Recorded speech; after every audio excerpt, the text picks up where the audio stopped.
Welcome to Thou Shalt Not Suffer, the Witch Trial podcast. I'm Josh Hutchinson. And I'm Sarah Jack. In this episode, we speak with Richard S. Ross III, historian and author of Before Salem, Witch Hunting in the Connecticut River Valley, 1647 to 1663. And we'll be talking Connecticut Witch Trials throughout this episode. We begin with a discussion of what led to the witch trials in Connecticut. How the events in the colonies and back in England affected witch hunting in the colonies. Conflict with the Dutch and Native Americans.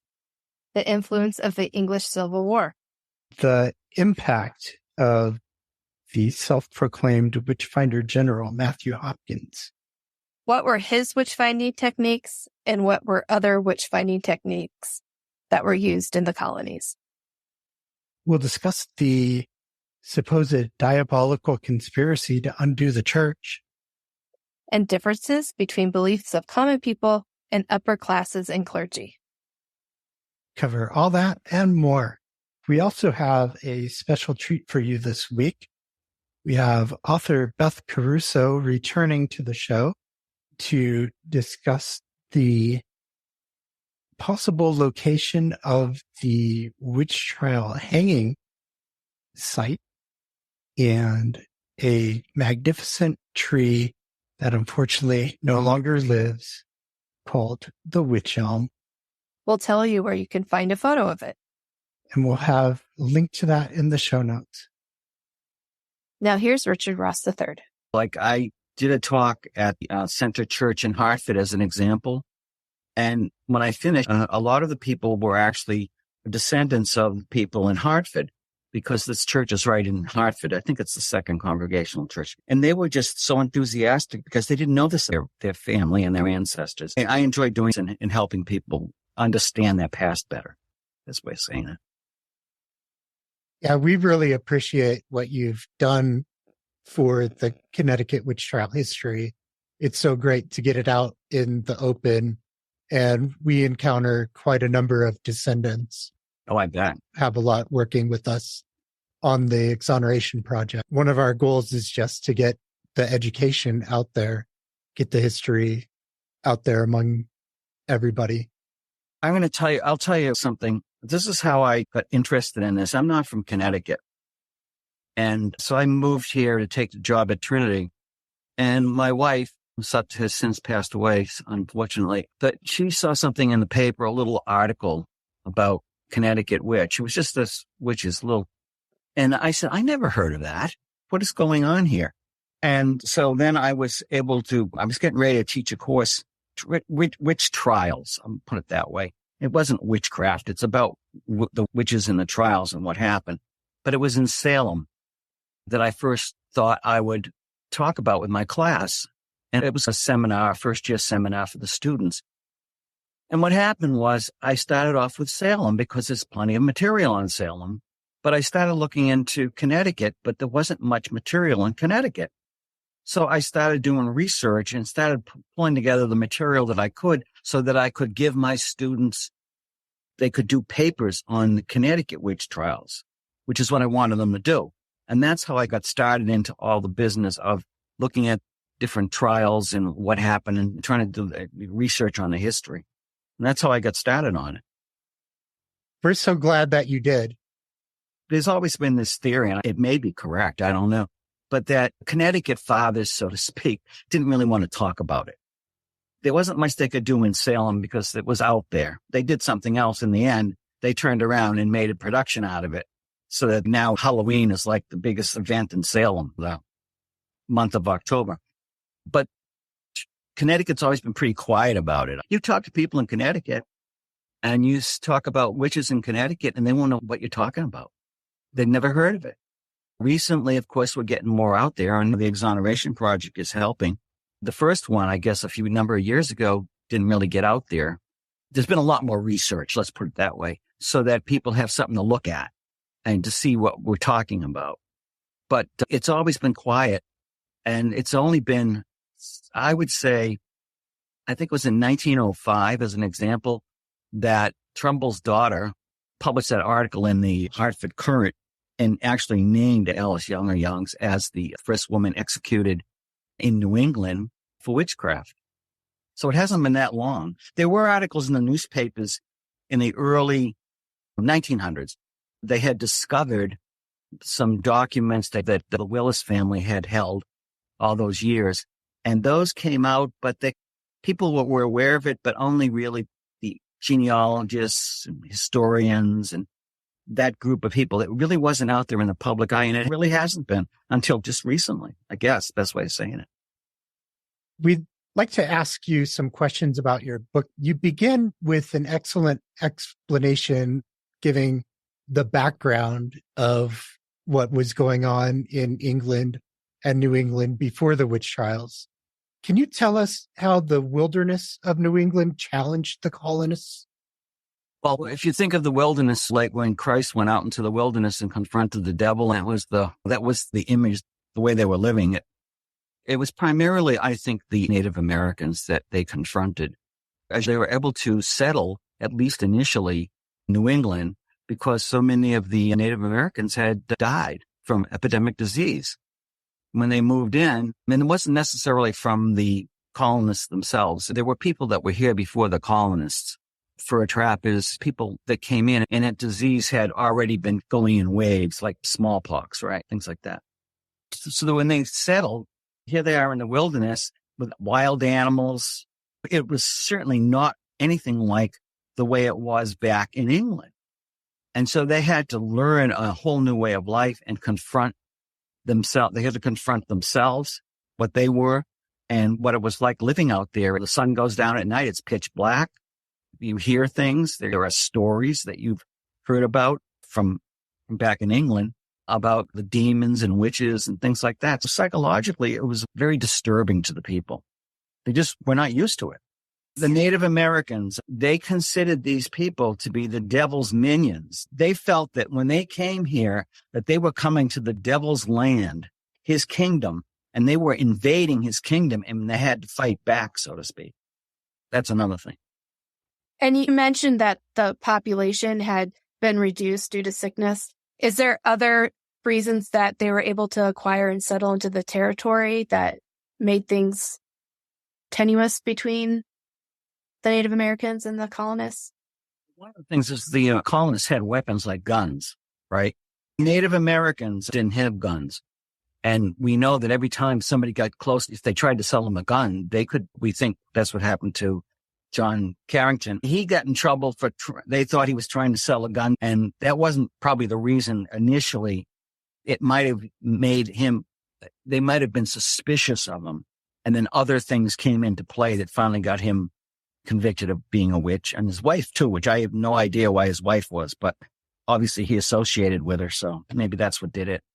And you noted that the colonists experienced trauma from all the conflict. How did that affect their mindset? The conflict with the Native Americans, the warfare?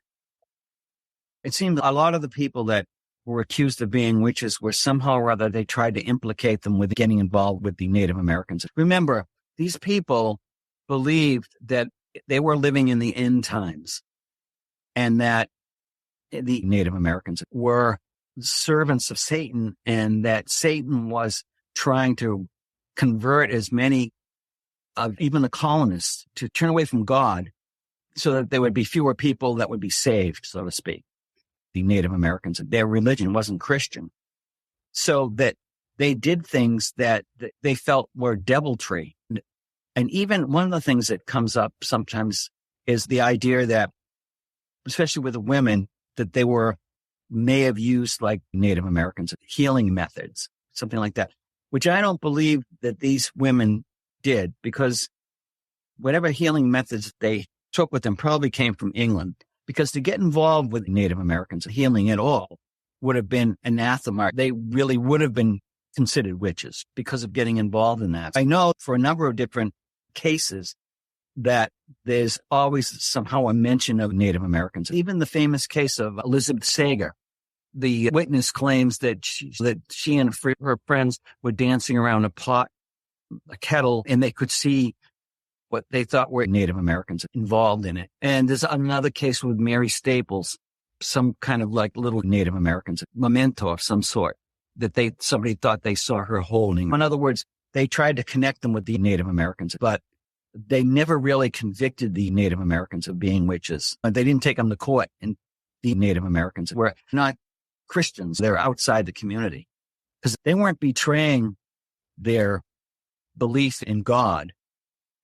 But the Christians that were in the community, the colonists, if they turned to Satan, they signed a pact with Satan, etc., they were turning their back on God, and they were witches because they were working against God. That's a very good distinction. Thank you. Can you explain more about the scholastic view of the times, what that means? You have to remember that in England at the time, I talk about the Civil War in England, about 1642 to about 1649. There was the belief that once they got rid of the king, which they did in 1649, they beheaded him. When Cromwell came to the throne, that he would usher in the end times, the reign of Jesus. And that's what they believed. And they believed it was coming. A lot of this belief at that time period, because that's what the Puritans believed, that they were getting pretty close to the time when Jesus would reign on this earth. And that's what Chiliastic view was. And how did that view influence the witch hunting? If they believed that the end times are coming, as I said before, then they believed that the devil was trying to turn as many good Christians to his side and away from God as possible. And he was getting really desperate, basically, because the end times are coming. And so he wanted as many souls as he could get. That's pretty crude, but that's probably the way it went. And so this is what they were fighting against. And boy, were they disappointed when Cromwell died. And then when Charles II came to the throne, that didn't help either. Because, see, they expected the world to be different, and it wasn't. It went back to the way it had been. But it didn't stop them from going after witches. It might have even worked the opposite. Let's get rid of these people while we can. And are there other ways that the English Civil War was opening the door to the witch trials? I know you just said that they were thinking, let's get rid of them while we can. I'll tell you exactly what happened. During the English Civil War, this is the way I look at it. There were immediately, whenever there's any kind of conflict like that, and it was a civil war. So those are worse than wars against other people, just like our own Civil War. How many, over 600,000 people, American soldiers died in our Civil War, and it was a pretty brutal war. And that's what the Civil War in England was pretty brutal too. And plus God is on our side type of approach, the Chiliastic approach there. Basically, what happens is there is no real government during the Civil War because they're fighting with each other, pretty much. So that means that the government, the power centers come down to the towns, the locals, whoever's in charge. And so what happens is in this particular case, as I said, each side, because it's so brutal, they start calling the other side Antichrist. They've got witches. It gets really brutal. And so each side is calling each other these names and saying that they've got the Antichrist and the devil on their side. And so now we get Matthew Hopkins, the witch finder general. And Matthew Hopkins is in East Anglia. He and John Stern, and there's a midwife. They decide they're going to go from village to village and find witches. And he comes up with a scheme to do this. He has these ideas, which I think actually happened before, but anyway, he started using them. Floating witches, putting witches in the water, right? Poking them, looking for the witch's teeth, the devil's mark, making them walk, particularly observing them, looking for familiars. And these things began to percolate in England for a while until the government starts to clamp down on it, about 1647. But these ideas find their way over to New England. And the other thing you have to know is that during the time period in the 1630s and 1640s, and even a good part of most of the 1650s, there was no authority from England over here in New England. They weren't interested in the New England colonies very much at all. It isn't until the 1660s, when Charles II comes back as king, that starts to say, wait a minute, I want to do something about these colonies. They should be obeying English law, et cetera, et cetera. We should tax them. That wasn't being done previously. So they were all pretty much on their own. So anyway, the trials that they had, they were local. And as I've said before, one of the problems with Connecticut was that Connecticut was not settled as an appropriate colony. It didn't really get the permission to be a colony until John Winthrop Jr. actually goes over in 1660 to get the charter. And that causes problems too when he goes over there. But anyway, my point is that it was a pretty neglected area for almost 30 years as far as England was concerned.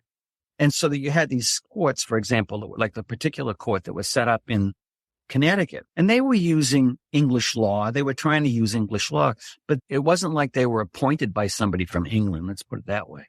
They established their own courts, and that happened too. In Massachusetts, a little different. Although during the Salem Witch Trials, the court of Oyer and Terminer really wasn't a legitimate court. It wasn't until December of 1692 that they actually get a legitimate court. And when they get the legitimate court in 1692, all of a sudden they decide that this hasn't really gone well. And people that were actually admitted to being witches were actually let go. I mean, the people prior to that, the people that had said they weren't witches were the ones that were hanged. And so you state, and we know that to this community, witches did exist. And they felt that there was biblical authority and their basic laws were confirming that. Is there anything you can tell us about that to understand their mentality on that? Well, they live in a different world than we do. So I try to make that point. We live in a more analytical world where we can look at things and determine what's real and what isn't. In those days, they just didn't have that ability. It just didn't exist. You don't get that really started until about the time of the Enlightenment. And plus, it was totally religious. And the religious authorities, if you look at the laws, if you look at the church, even the Westminster Assembly, they admit that there are witches and that there's always been witches, right? You've always heard of witches. The problem is, and I go into this when I give my talks, is that there's a difference between what people believe, that the lower classes, so to speak, believed about what witches, who the witches were and what they did. And basically, those people believed the witches just did harm. And so you would pick out one or two and you would say that this person did this, and if they could figure out a way to prove it, or they would use crowd, go after them and hang them or do whatever they did. That was one thing. But what we're talking about here is what we call diabolical witchcraft or Satanism. Now, this comes about in around the middle of the 15th century because the church, the Catholic Church on the continent, and I'll do this real quick, determines that the theologians determine that the church is in a lot of trouble in this time period. And so they decide it can't be us. It's got to be state. It's got to be somebody on the outside. It's got to be the devil that's causing all the problems that we have between the Black Death and just all kinds of issues that I go into. So what they say is, okay, so we're talking about a conspiracy now. We're not talking about the individual witch that lives down the end of the town who sits by herself and reads fortunes. We're talking about somebody who's actually signed a compact with the devil. And this is a conspiracy to undo the church and undo all of God's work. And that's the difference between what we're talking about here. And that's why you get a difference even in New England and England between what the regular person thought about who a witch was and what the clergy thought a witch was. They thought diabolical witchcraft. The average person thought, oh, they've harmed me, that's it. They don't get into the devil business as much. It comes later, though. Obviously, it comes down. It spreads from the upper classes down to the peasants and stuff like that. So what happens, though, the best part of this is, okay, so on the continent, things happen like people are burned as witches, right? We know that. But you notice that they don't burn them in England. They hang them. And the reason for this is because on the continent, witchcraft is a heresy. In England, it's a felony. In England, you get a trial by jury and, you got to defend yourself, but at least, and you don't get tortured. On the continent, you get tortured and you have the trial is kind of a Roman inquisitorial trial where there's 3 judges and one of the judges is supposed to help you and you're probably considered guilty. You have to prove that you're innocent. Whereas in an English court, of course, you were innocent until proven guilty. So this comes about because of Henry VIII, which is really interesting because people give him such a bad rap, but he probably saved a lot of people from being killed as witches. Basically, what he did was Parliament, I guess, passed the law that said witchcraft was a felony. Once it became a felony, it meant that you obviously got a court trial and you got the ability to defend yourself and you couldn't be tortured. Can't be tortured for a felony. So these are the kinds of laws that then the laws get passed later with Elizabeth and then James I of England. So there are witchcraft laws passed, but at least there is a little bit of defense. There's an ability to limit the number of people that are going to be accused of being witches. One of the ways they do that is because they don't allow torture. Whereas on the continent, people were naming names constantly. And that's why you had thousands of people supposedly, or a whole village wiped out. Whereas in England, the maximum was probably like under Matthew Hopkins, probably maybe 100 to 200. That's all. And even in New England, even though it's a terrible thing that happened, we're still limited to the number of people that were actually tried and convicted of being witches. And in the book, you also talk about the ministers in Windsor delivering some sermons where they spoke about the devil and the witches. How did that influence the people's belief in that community in witchcraft? They started around, I think, 1639, 1640, talking about this. And this is about the time that Alice and her husband, John, and her daughter moved to Windsor. At least that's my approach. Other people have different approaches, but that's the way I look at it. I talk about something called cunning men. And cunning women and cunning men it just means they know. They're like white witches. They basically, and then I go back to England. So I go back and forth because it's important to understand where these people were coming from. So just to say this quickly, in England, it was considered quite normal. If you say you lost an object, you might go to your local cunning person in the village or whatever in community and ask if they knew anything about it. And these people tended to know a lot of things because a lot of people came to them. And they would do charms and things like that. And one of the things that they did, which was very important, was they would unwitch people. So if somebody felt that they had been cursed, and I have evidence of some of this even in New England, of unwitching, how people tried to unwitch themselves. So that's what this person would do. I don't know that Alice was doing unwitching, but maybe she was a healer. That's the way I look at it. She probably had, I don't know where she got it from. I personally think she may, as I said, I'm the one that thinks she came from London. Those others don't agree with me. But I think that she may have gotten a skill set somewhere. And when she came there, she would help them out because one of the things they did was they raised cattle. That was the big thing from the people from that part of England. Plus, I found this out. Her husband, this is really weird. Her husband had some kind of like a tuberculosis of the skin, and he constantly lost his skin. And when I saw that, I said, well, she's got to be doing something to help him out. Anyway, so she may have had a skill set that was working fine. And then when people started dying, obviously sometimes people turn on those kind of people and go, wait a minute, now people are dying. She must be, as I say, there's a fellow that he had a wife and he was in Lincoln, Newbury, Massachusetts. And he said, sometimes people question about whether my wife was a good witch or a bad witch. And I got it as a quote. So it's possible that when people started dying, people started looking at her with a jaundiced eye and said, and then of course there were issues going on in the church too. That's the other thing. There were a lot of issues that were causing problems in the church. We don't know exactly what they were, but we know that people were complaining about something. That's the kind of thing that once it gets started, it's hard to stop. People just gossip and the ball starts rolling. There are no records of the trials themselves. That all we have is like depositions and things like that, just like in Salem. She's got that issue with trying to find the witch's marks or the witch's teats, as they call them. And if they can discover that, this is what they believe, the demonologists believe, that if you can discover that on the person, then you know that a compact was made with the devil and that they are feeding familiars. The witch's teat was to feed familiars. And so if you could, and that's what they were looking for. And we know that they were looking for that in Goody Knapp, because what happens with Goody Knapp is Goody Knapp gets hanged, right? And her body is thrown in a ditch, is what they did with witches, right? When she was hanged and her body's thrown in a ditch, Mary Staples gets involved and gets accused of being a witch, but she goes over there and starts looking for the witch's teats. So we know that must have been an important part of the trial.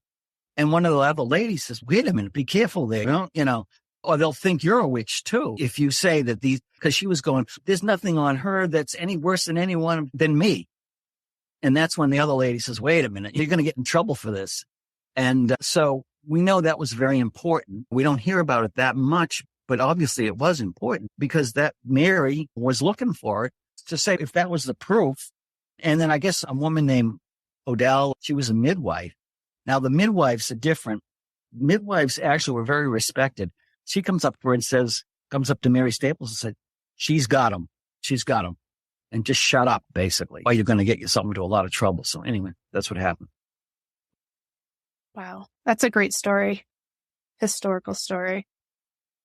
A lot of interesting things. You got to read these cases as really close, some of them. And this is just some of them. I try to look at the cases, as many cases as I could. These are all cases. Many of them are related to people that are actually executed, but I also got involved in a few cases where people weren't necessarily executed, but they were freed, so to speak. I think you hear about John Winthrop and how he was like an alchemist and how he helped to get some of these witchcraft cases where it looked like they were going to be convicted. He got them off as long as they behaved themselves. It's a case of Jin Hing. She was from New York, and the area she was from wanted to be connected with Connecticut because they wanted to get a real trial, and they brought her up there, and she was tried, and it looked pretty bad for her. And then John Winthrop Jr. was able to say, let's let her go. If she behaves, that'll be fine. If she doesn't behave, we'll bring her back, and then we'll convict her. And that what's interesting about that is this case of guilty and not guilty, whereas he was looking for a middle way because she wasn't not guilty, but she wasn't guilty either as far as he was concerned. I'm writing a book on body snatching. And the reason I bring it up is because there's the Scots legally, they actually have the middle ground where you're not actually guilty and you're not guilty, but you're in middle basically. And I think that's where he might have got it from. So anyway, but he did that in a number of cases. I think one of the problems he had was he did that in that case I was just telling you about. And I think the people in Hartford during their time period when they had the Hartford witch hunt got really upset that this woman didn't get executed. And so that when he left, that was now their opportunity to go after the real witches that they wanted to get. That's really good information. Get her. And the other thing I just want to tell you quickly about, which I haven't talked about, but with the Hartford case, there was an awful lot of contention and wrangling over the church in Hartford. And that also didn't help either with the witch panic. Can you tell us a little more about that? Basically, when Hooker died, they brought in a couple of ministers. They tried them out. They didn't like them. Stone didn't like them at all, particularly the first one. He wanted to be the chief minister, basically, best I can tell. And then he started to act what we would call a Presbyterian, where he's in charge of the church. Whereas Congregationalists didn't believe in that. They believed that the elders were in charge of the church and that the minister was supposed to do their bidding, pretty much. And so there was great conflict between the two of them over almost a 10-year period. It was unbelievable. People talked about it all over New England, and actually Wethersfield had its problems too. But in 1659, the elders were finally able to withdraw and go up to Hadley, Massachusetts, and they set up their own church up there. But what happened was, of course, it left all the quality people, if you will, left town and caused all kinds of problems, land disputes, et cetera, in Hartford itself. And Hartford was also suffering all kinds of weather problems, flooding. And then my friend John Winthrop Jr. decides he's going to leave and go over and get a charter, which freaked people out. And then when Charles II came to the throne, that freaked people out. And finally, the Congregationalists felt they were losing out to Presbyterians, and Charles was getting ready to allow Catholics, for God's sake, to come into New England. It was another thing, Quakers. So there was all kinds of problems going on in Hartford, and in some sense, New England at that time. But Hartford was the place where we had the actual witch trials themselves that came about as a result of all these issues. So there's a lot of detail on that, too, that I go into.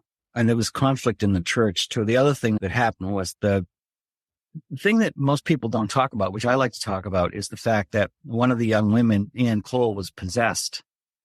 She started naming witches and things like that. But she was also supposedly possessed by a demon. And the ministers, of course, got together, the 4 ministers from the different towns, Wethersfield, Farmington, and then I think 2 from Hartford, including Stone, and they decided that they were going to interview her. And they weren't casting demons out, but they were certainly looking for information from her. And she gave out the information they wanted. And then one of the other things that had to do with this is not everybody left. Not everybody could afford to leave to go up to Hadley. And so there was a small group in the church that were working against Stone. And it just so happened that Anne Cole was the daughter of one of the members of this group. You answered many of our questions. Towards the end of the book, you talk about the case of Catherine Harrison. And what was the significance of the final decision in that case? Catherine is the one where he goes to the ministers. Basically, that's important because finally they decide that you can't have an accusation that you saw some kind of devilish activity unless you have actually 2 witnesses. And if you can get 2 witnesses that saw the same exact act, then you have a case. At least you could bring it to court. Aside from that, no, they couldn't get a conviction. From that period on, you don't have, the magistrates really don't want to bring too many witchcraft cases until we finally get up to 1692. And we do get the witchcraft cases, but thankfully, no executions. Where do you suggest your community, people who are coming to look for history, where can they experience it or learn about it? So basically, once a year, I do a tour called the Connecticut Colonies 17th Century Witch Panic, and I put together this for them, Ancient Burying Ground. And we usually do that in October. So that's one where I talk about a lot of what happened during the witch panic at that time period. But what we also do is we identify the graves of people who were connected to the witch panic. And of course, no witches are buried there, as I have to tell people all the time because I didn't do that. But we do have Hooker and Stone and some of the more famous names are there. And so I talk about each of the individuals and how they're connected. There's another organization at the Stanley Whitman House, which is in Farmington, and it's called the Mary Barnes Society. Their organization is interested in Mary Barnes, who was also hanged with the Greensmiths in 1663. And I guess they have a collection there. I've been there, but I haven't been involved with them, but I do know about them and I've done talks for them. And of course, there are talks available. People are doing talks like myself, and there's other, Beth does talks. And recently I went to, although there wasn't really a witch thing, but have you ever heard of The Witch of Blackbird Pond, the book? Yes. Okay. So they did a ball there for Halloween. It was quite good. And so there's ways to get into it. And then, of course, to read about it, to get books that if you're interested in it, get some of these books and read about the work that's been done and find out if there's something that you feel that you see something that maybe you'd like to explore further and maybe do some research on your own. That's always good. So there are ways of connecting with people, and then you connect with other people. And then Beth's got that Connecticut Witchcraft. It's a Facebook, and you can see what's going on. And it's a way of connecting with other people that have the same interests as you. I will say that when I talk to people, so many people just tell me that they're so thankful that somebody actually is, I think I said this earlier, is interested in like their family, or it's nice to know that they're related in some way to somebody else that's related to. There's a heck of a lot of people that seem to be related to these witches, accused witches. I'm shocked at how many people, but it's good. My book is available primarily through like Amazon and Barnes and Noble and stuff like that. And I didn't set the price, unfortunately, but it's got a lot of material in it. And I think people if they're interested in basically how it's connected with what was going on in England, and then basically took off on its own, you can learn a lot from what I've written, I hope. Anyway, that's what I did it for. I wanted to give people context. One of the things I noticed about a lot of books on witchcraft, on witches and witch trials, is they deal with that specifically.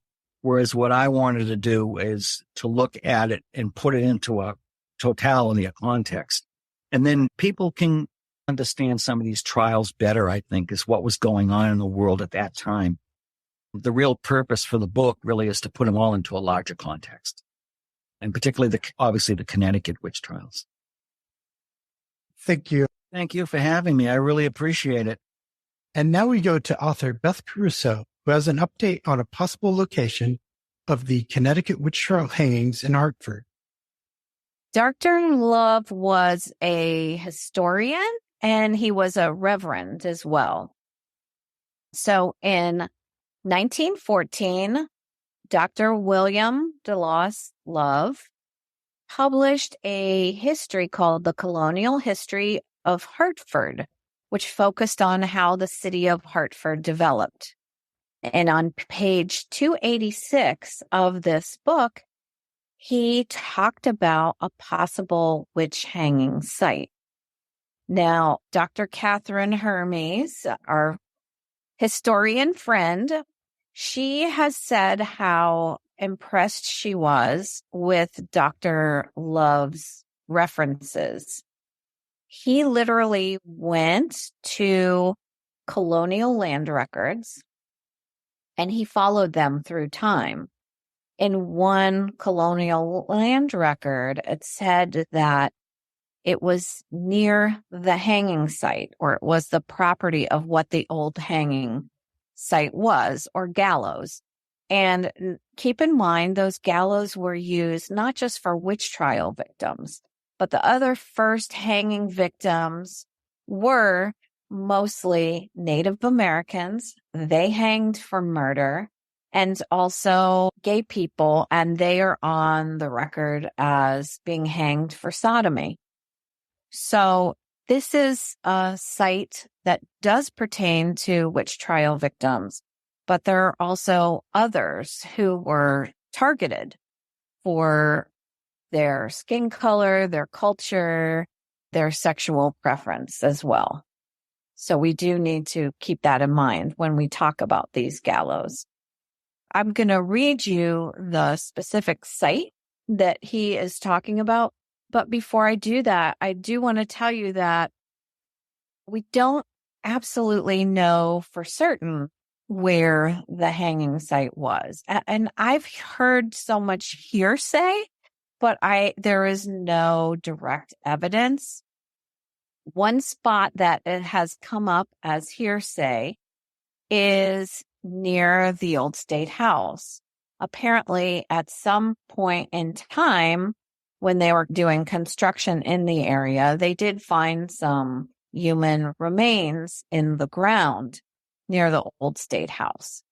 Does that mean that people were hanged there at some point? It's really hard to know. And again, I can't find direct references to that. So I don't even know if that's hearsay or if that's real. I would need to do more research on that. Another possible hanging site was down by the meadows near the Connecticut River.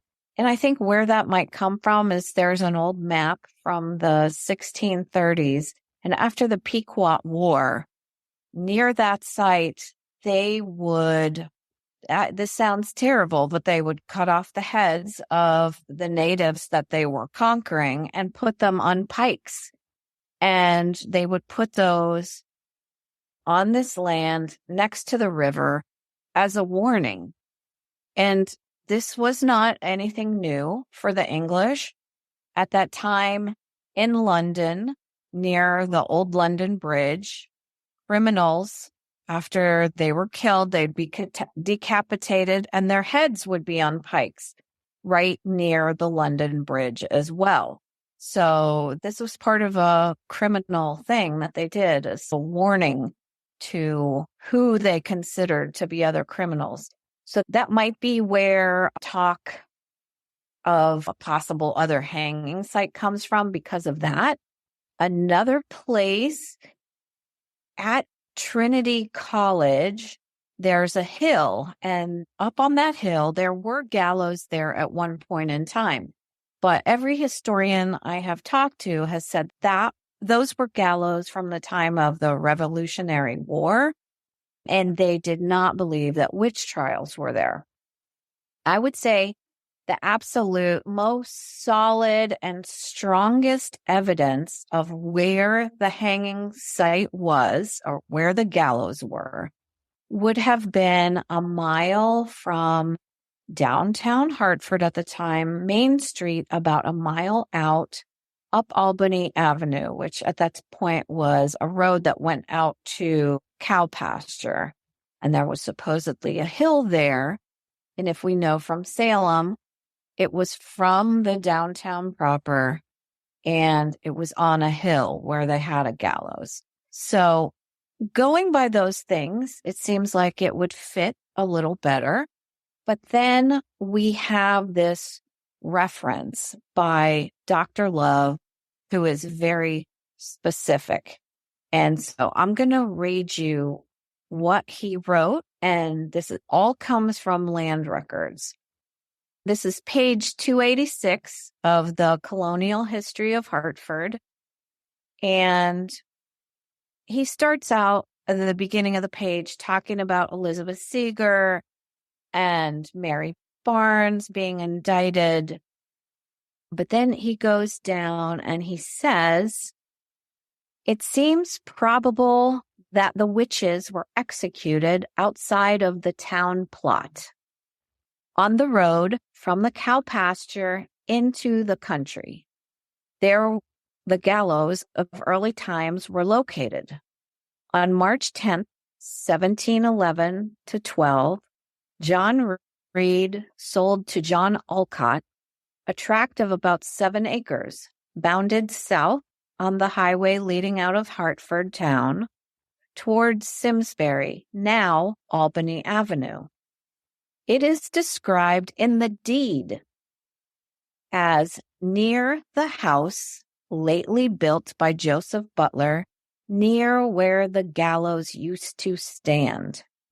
The place is near enough identified as on the north side of the avenue, on the east end of the present Goodwin lot.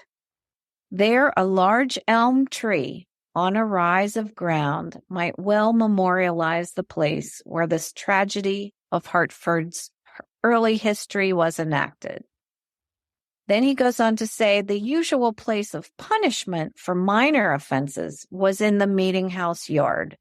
Near the church were the stocks, the pillory, and the whipping post.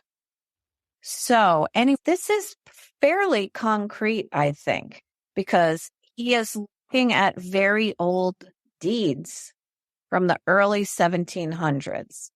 The last of these hangings would have taken place in 1663 for the witch trial victims. But again, keep in mind, there were others who hang there as well. So he wrote this in 1914. I've known about this a long time. Other people have known about it a long time. And people who know a bit about how Hartford has changed and where this might have been have pointed to Albany Avenue about a mile from the old meeting house. But I don't think anybody knew specifically where this was. And it never dawned on me that this is 1914. There was photography back then. I don't know. I hadn't thought about it. Other people I've talked to hadn't thought about it until last week when Jen Schlode, your other guest, pointed out to me, we were talking about old articles and perceptions of how the witch had changed to be the old hag to this young, powerful woman, coinciding with women gaining independence and freedom during that time. And so we were going back and forth, and she found this article from 1930, I believe it was May 11th, 1930, that talked about this old elm tree and the possible site of the gallows. And in that article was this picture of this huge and beautiful old elm tree. And it was up upon a hill. And I thought, oh my gosh, where is this? Where is this? We should be able to identify this. There was one building in that photograph that looked like it was older than the other buildings there. And it was on Irving and Albany Avenue. And with some research, I figured out that was the old Goodwin lot, or the old Goodwin Tavern and Inn that this guy, Dr. Love, or Reverend Love, was referring to. It was his lot. Apparently, his lot went all the way from a church at Vine Street all the way down to Albany and Garden Streets. So between Garden and Irving would be the most eastward part of that lot that he talks about. And the side of the street is the north side of the street. And indeed, that's where it was. Just having that information, that indeed was the Goodwin Mansion that was referred to, the Goodwin lot or the Goodwin Inn and Tavern, then it was possible to locate other pictures. And in locating other pictures, there were some buildings right behind the tree that were built in 1927. And a couple of the buildings in those pictures still stand there today. So because of that, it was possible to identify the specific place where that big old elm tree would have been. And it was so amazing to me to finally figure this out and have it be so specific, because people were talking about this all the time in the 1930s. And why did it just disappear? Why did people not know this anymore? If you go through newspapers.com, there are several articles about the Goodwin Inn. There's more than one article about this gargantuan elm tree. They decided to take it down in the 1930s. I thought maybe it was because of Dutch elm disease, but that's not why they took it down. They took it down because they said the roots were spreading toward Albany Avenue. There wasn't enough ground for them. And the owners, they wanted to chop it down for progress, quote unquote. And then they wanted to grade the lot, which they did, to make it level with everything else around it. So I think part of why people just forgot or stopped talking about this was because the main landmark, what was called the Witch Elm, was gone. And the other sad part about this, if you look at the original photos, this area was just absolutely beautiful. But of course, that elm was taken down. The other elms nearby probably died from the Dutch elm disease, which hit right around that time. And then the historic Goodwin Inn. I don't know why anyone would do this. It was such a incredibly beautiful Greek revival building with such history for Hartford. They tore it down in 1956 to make room for a parking lot. How could you do that in the name of progress? It makes no sense to me. But that's what they did. And today, it's still a parking lot. So when you go to that area on Albany Avenue today, you're not going to see these gargantuan trees. You're not going to see this incredibly old historic building. It's all gone. But we know precisely where that spot is now that Dr. Love referred to.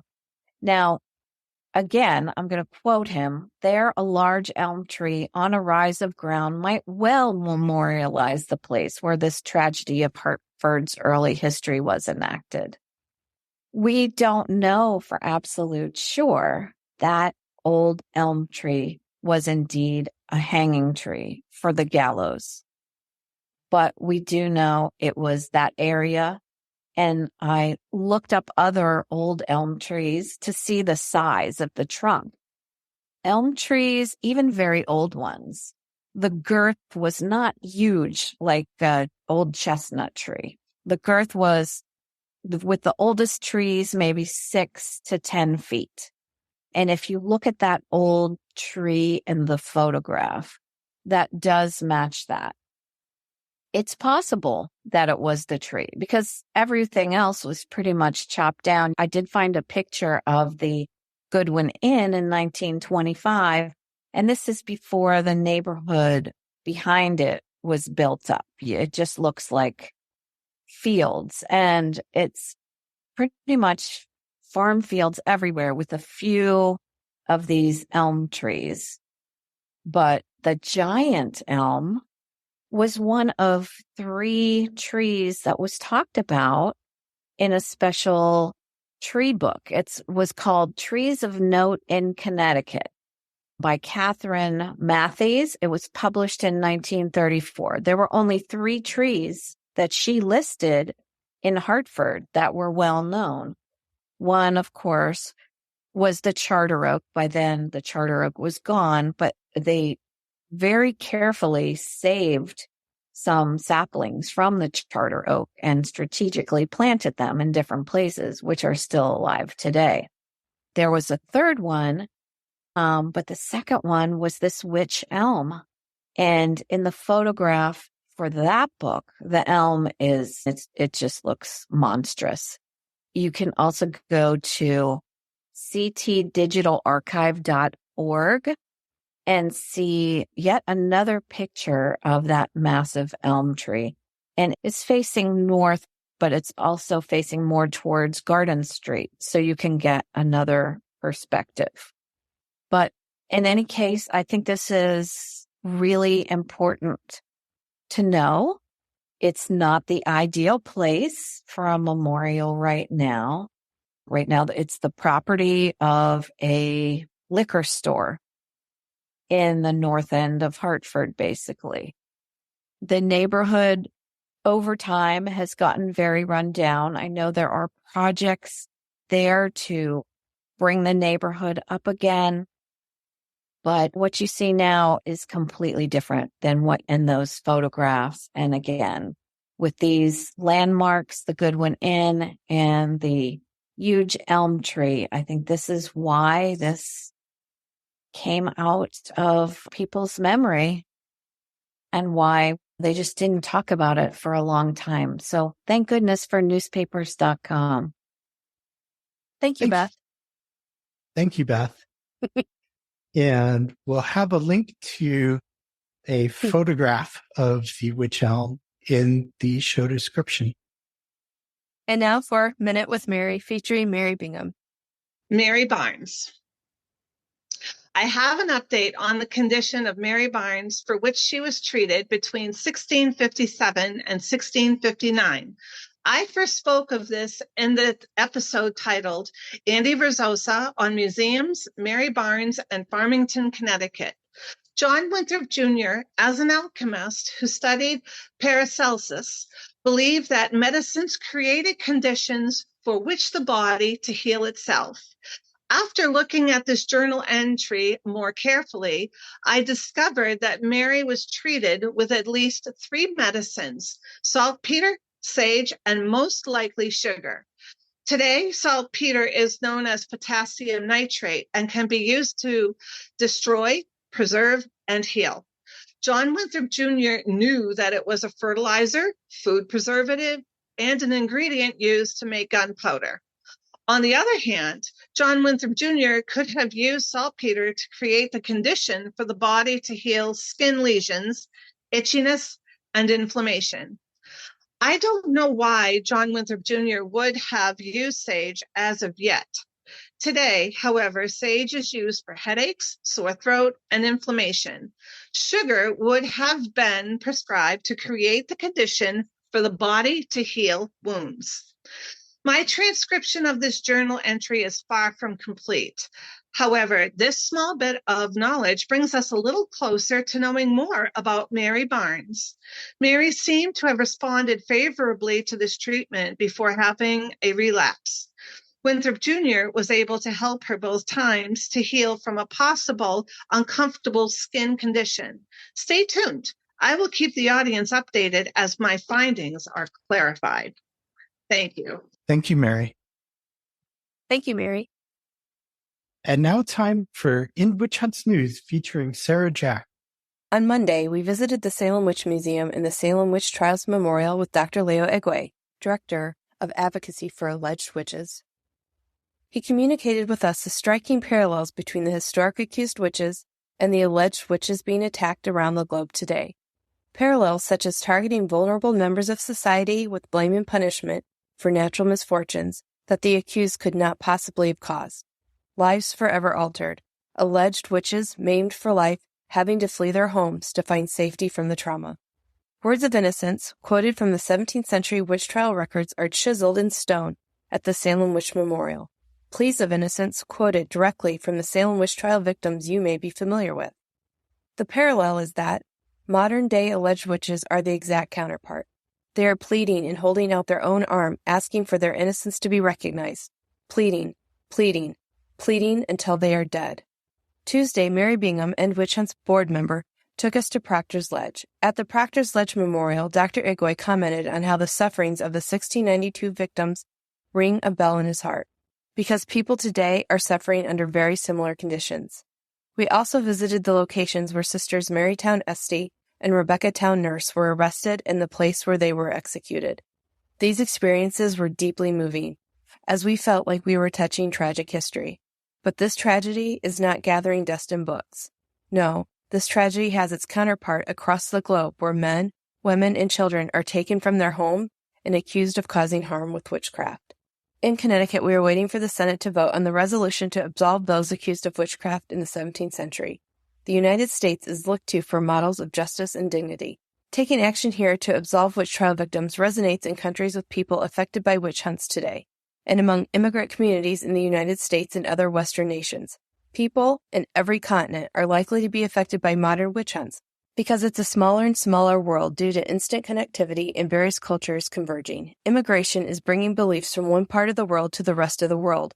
Therefore, the whole world needs leadership standing up for all vulnerable people targeted as witches. Communities everywhere can be affected by the dangerous and violent scapegoating of misfortune, and so communities everywhere need to take a stand. Get involved. Visit endwitchhunts.org.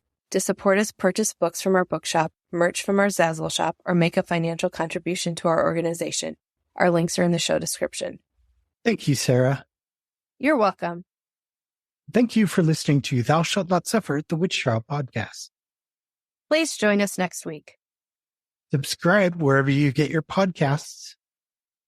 Visit thoushallnotsuffer.com.